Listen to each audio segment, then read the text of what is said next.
This is the Slots and Sockets podcast, episode number 98.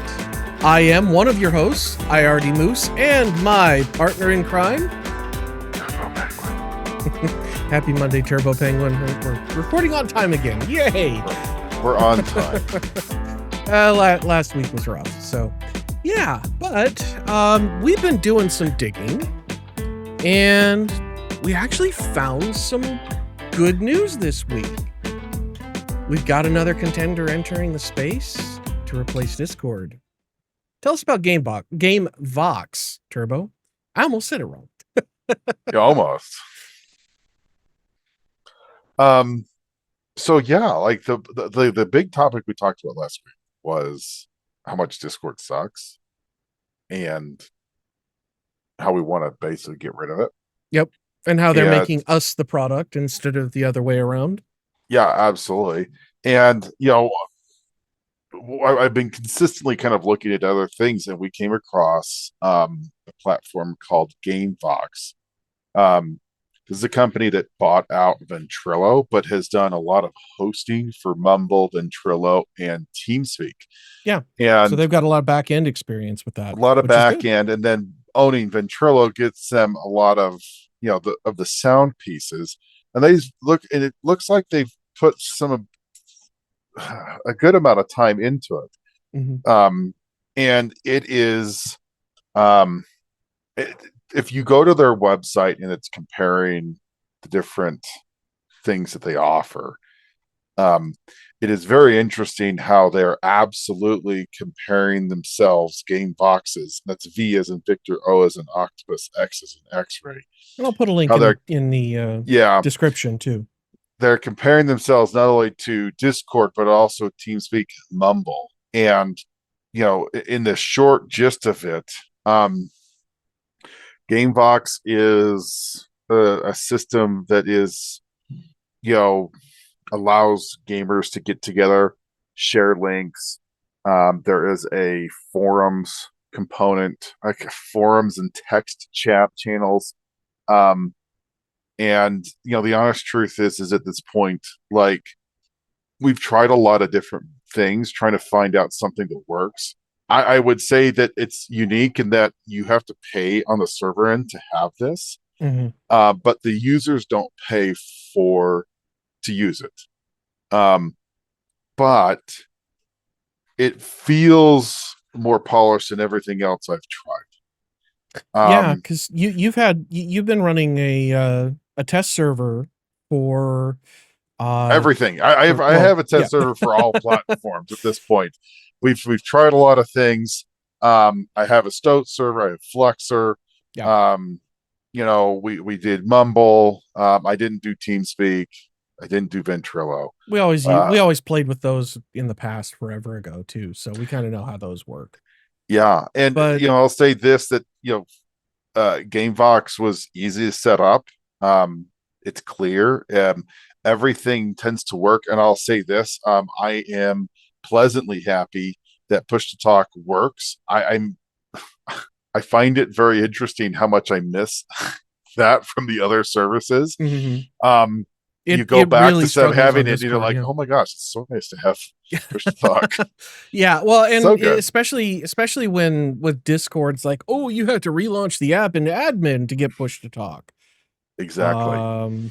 And it might, to be honest, in some of the games you might have to still do push to talk. But the big piece here is they make a point to say that they don't collect data. Yeah.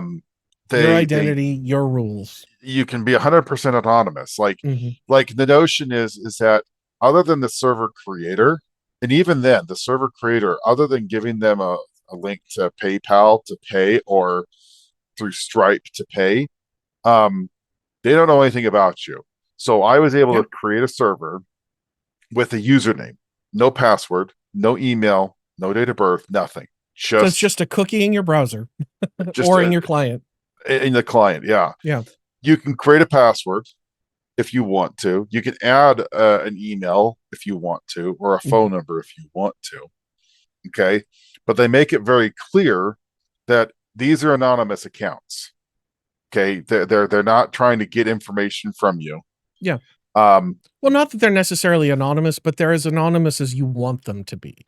So if you want to give them your contact info so you can recover your account or use it on multiple devices, that's up to you. yeah. I really respect that they're going that route. So, and and I'll say this, like, you could be as forthcoming with information as you want or as limited as you want with this client. So yeah, I think the nice thing about this now, when you get into the pricing, the server pays for pricing increases. Okay, so this is per server. So they have a $5 tier, a $10 tier a month, and then a hundred and $220 a month server tier. Right. And you do get a discount if you pay that in full. But what's very interesting is that there's a lot of really good things, like each server has file storage and a per gigabyte file limit, which is really nice. Even on the free tier, yeah. Even on the free tier, you get 1080p streaming. Okay, and you can go up to 1440. I haven't got into like custom emojis or server applications. I don't know exactly what those are. It might be something that's coming down the future. I just haven't gotten to the point where I'm ready to commit and start paying for stuff. But if you're looking for something, this is a very good choice. And right now, it's very straightforward. Windows, you can do it in any browser. Mac OS and Linux, all of them are supported. And then you've got iOS and Android coming soon. Yep. And I haven't tested this, but you could potentially use Android or iOS in the browser. I haven't tried it. Yeah. Now I did try it with Discord on my phone, and Discord on a mobile browser is horrid. Absolutely horrid. Hopefully these guys have their crap together, because Discord definitely doesn't on a lot of things. I mean, I'll say this, like, it just feels now. I would not say this is like perfect, but the little things that we've dealt with here, and I'll say this, and so I've been using it. I've seen updates to this twice. So I've seen already like client updates. And how long have you been using it? A couple days? Since Saturday. We so, Friday. Yeah, we kind of kicked it up Friday. 3 or 4 days. So really we haven't. So but the notion is that this is light speed. They've done a bunch of hosting. So the servers and the backend stuff is really well. And it's they purchased Ventrilo, so there is some software development piece and support from Ventrilo that I'm sure that they've redirected on how to actually do this. And it's interesting, like even from the website, this kind of goes to and says, we'll never force you to prove who you are. Add contact information only if you want or don't. Your call. Very, very straightforward.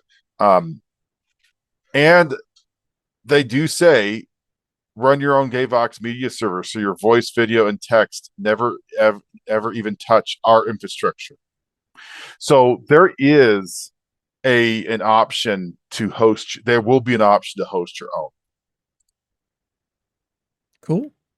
Very, very I cool. mean, that's kind of where I'm at with a lot of these things. Like Fulu just announced, just kind of broaching this topic of actual ownership, just announced a bounty for anyone to jailbreak Ring devices. And they have to be current Ring devices, but the goal would be to maintain all the Ring functionality, but removing Amazon from the loop so that you can connect your devices to your own home server. And it sounds like GameVox is building, or at least working on building that in from ground zero, where if you don't want to even trust GameVox, then you're good to go. And, if you want to host your own GameVox server, then sounds like they fully support it. And as long as you get full access to the feature set and you're hosting it yourself, I'm all for it. As long as they don't do some dumb paywall on your self-hosted environment. That's kind of where I'm at. Look, I don't like, and I don't mind. Like, I'll say this: like self-hosting. If they sat there and said, "Look, we'll let you self-host, and you'll pay a support contract, or a support fee," Yeah, and you sit there and spend $200, a one-time $200 payment to get the software and to have support, sure, that's and reasonable. updates. That's reasonable. I'm willing to be reasonable. I don't necessarily need it to be free. Yeah, but I need it to make sense. yeah. And the honest truth is that if you go to self-hosting, if you can remove some of those restrictions, limitations based off of that, and you could host that at somebody, even, I don't know, host it through, say, Lightspeed Gaming. Right. Well, I mean, that removes the whole purpose of self-hosting. Let's use another host, for example. The guys that advertise with Der Bauer, was it Yeah. Hetzner? You lease a server from Hetzner and you're like, oh, okay, well, I'm going to throw my GameVox server. See, I keep trying to say a B in there. I throw my GameVox server on there, and maybe it's got a few things that are, critical to my hosting or whatever. Just let me read this. Very interesting. Oh, okay, because okay. Host your own server. Let me read this, because this is new. This is a kind of run your own GameVox media server, so your voice, video, and text never even touch our infrastructure. Yeah, it's interesting that they say media server. Well, I mean, that's really what this is. Could this be something that they're saying we could maybe, as a replacement for a Plex or a Jellyfin?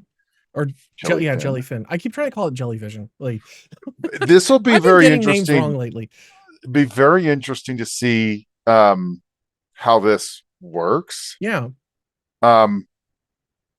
Because this could go in a lot of different ways. But anyways, yeah, try them out. Doesn't cost you a penny. To create a server, there's a free server that lets you play around and try a couple of things. Yeah. For users, it's 100% free.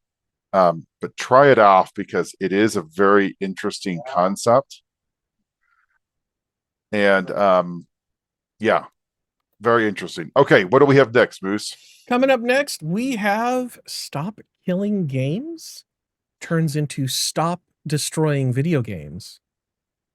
And they sent it to the EU Commission. It succeeded. The petition made it. So looks like the initiative was set for examination on January 26th, and the commission has a reply due date of July 27th, 2026. It's looking like it's moving forward. So we basically just have to see what the European Commission says and how that goes forward.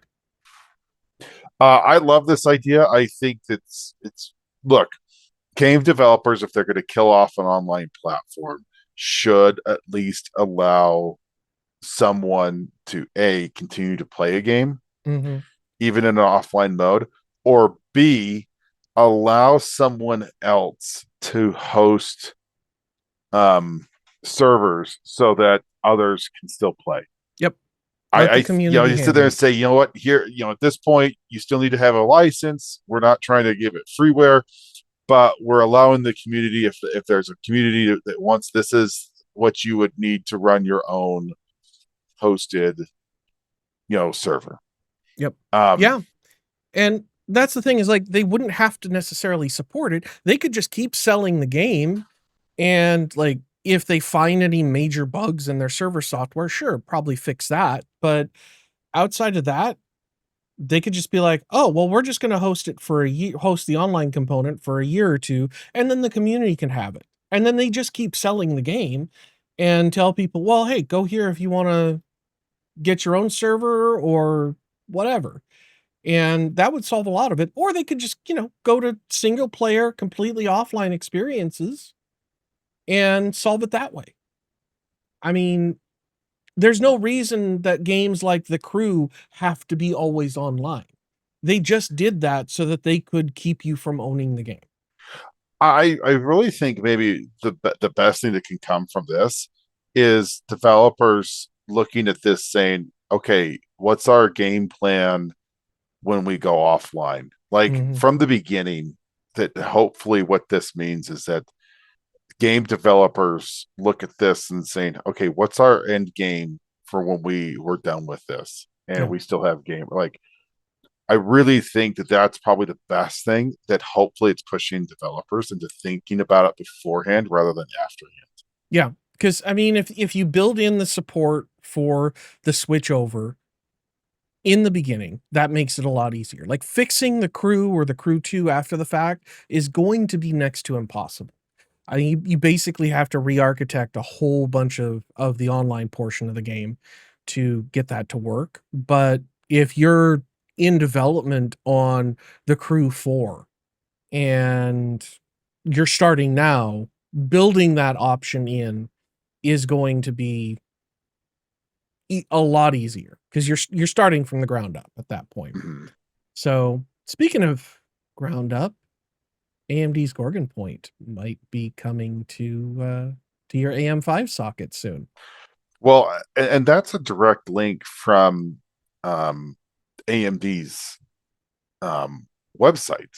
So they actually have a video title and it's got a description, and it's specifically an MP4. It's AMD Ryzen AI Pro 400 desktop series B-roll video approved for public use. Yep. And in the slide, it calls it out as the first desktop Copilot Plus processor. Thanks, but no thanks on that part.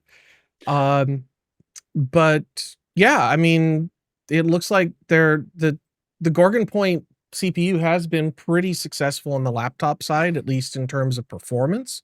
I don't know how it's been doing in terms of sales, but given some of the things we've heard from other areas around the whole memory debacle, AMD's, I think, trying to get as much stuff out there as they can, because if your graphics card takes a dump and you're on an AM5 socket and it's out of warranty, this might be your next best bet. Maybe it's time for a CPU upgrade and keep everything else the same. I think the question will be, and I'm not sure that this is going to be something that's going to be like having some gaming prowess to it. I think more or less this is probably like, because they're still talking about it's going to be using the 890M iGPU, which isn't bad, but it's definitely not like the Halo Strix. I mean, it certainly outpaces what's going into the GameCube. Correct. But, yeah. You're not going to do 4K 120 gaming on this. It will be interesting to see what that is and what that looks like. On the other side of the CPU piece, and this was something that's kind of a little last minute. Sorry about this, Moose. But no worries. Intel had listed a job that talks about unified core architecture. Ooh. Right now, you've got all these different types of cores. You've got P cores, E cores, big cores, little cores, all these different things. And you don't really kind of know what you get with some of these cores because there's so many different names that Intel is using. It's pathetic. But there's a job listing where it talks about Intel's unified core team. And my guess is that they're probably realizing all of these cores are really stupid, and they probably just need to get back to have like what AMD is doing, because it has 84 cores and it's got like 4 performance cores and like a bunch of these other useless cores that no one knows how to use and no program can use because they're just so limited. And so it sounds to me like maybe Intel is, kind of pivoting a little bit on the design and research side of this. Yeah. No surprise. They're behind by quite a bit by doing some of this. So, well, and didn't one of Intel's principal engineers related to core design bounce over to AMD a year or two ago? Because as I recall, and I don't remember his name, but I do remember what he talked about, and he was talking about uh, smart cores that would act as one big honking core, and then intelligently partition themselves off into P cores and E cores, depending on the system's needs at any given moment. there was some talk of that. Um, I'm not 100% sure. Um, Yeah, I do remember that, and I remember the conversation.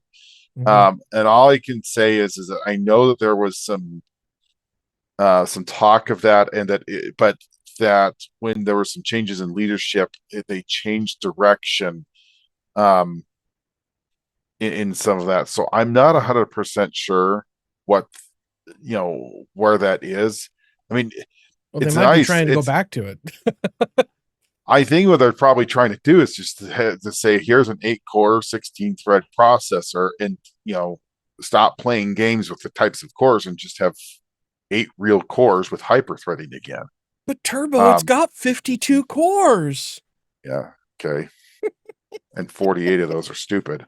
So you end up with a 4-core processor, and you wonder why you can't compete. Exactly. Anyways, what's next, Moose? So coming up, last but not least, Dell did something interesting with a 12-volt 2x6 connector. They have gone to their friends over at Amphenol, and they built a connector that looks like it's a splitter cable, so it gives you 3 or 4 PCI Express 8-pin connectors. Well, no, it's 4 8-pin, 3 8-pin connectors out the back, but it gives you also a clamp that holds that physically holds the 12-volt 2x6 connector into the card. And I'll put a link to that article in the description. It's kind of interesting. It looks like the arm that secures it glues under the backplate with double stick tape. At least that's what it looks like from the limited pictures that we have. This is like the 50th product that we have out available to limit these cables from burning the cards and themselves. Yep. Can I just go there to say that this is still a failed design, as much as NVIDIA won't want to admit it's a failed design? This is a horrible design from NVIDIA. This is a really unique solution. I like this. The question is, it shouldn't have to exist. It shouldn't have to exist. And then the other piece of that goes along with this is that MSI apparently there's reports that MSI with use between heating and cooling tends to wiggle its way out of its connector. Yep. On both ends. Yeah. And so and kind of tying that back to this story about Dell, one of the problems with the connectors is that sometimes even if the connector is fully seated, the pin inside the connector can work loose.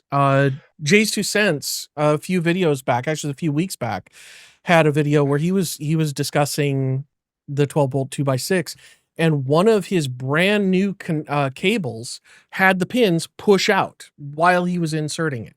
And how many hundreds of times has he connected and disconnected a 12-volt 2x6 connector? I think he knows how to do it. So, it's not necessarily a skill issue at that point. It is bad connector design.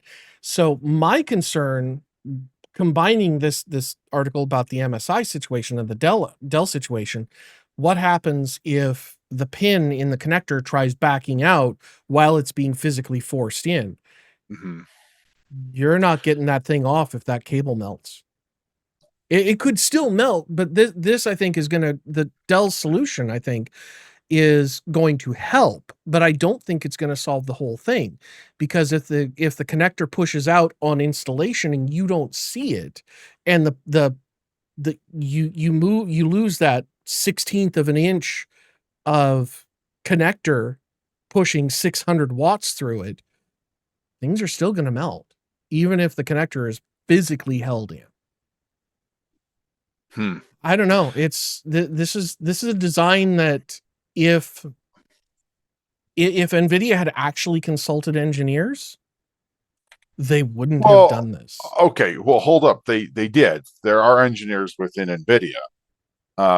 I can promise you this, because they make things. Mm-hmm.